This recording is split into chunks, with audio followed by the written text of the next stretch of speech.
સુરતમાં અદાણી પોર્ટ પરથી લાખોના રશિયન વટાણાની ચોરી કરી ફરાર આરોપીઓને ઝડપી પાડવામાં હજીરા પોલીસે મોટી સફળતા મળી છે।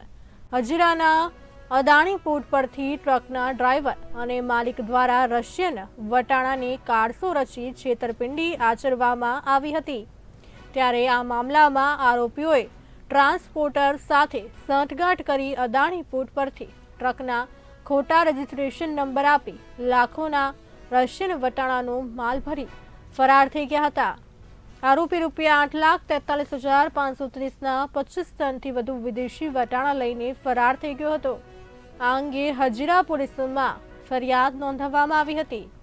ફરિયાદને આધારે હજીરા પોલીસે ટ્રક માલિક અબ્દુલ મજીદ ઇબ્રાહીમ સુમરાને ભુજ ખાતેથી ઝડપી પાડ્યો હતો।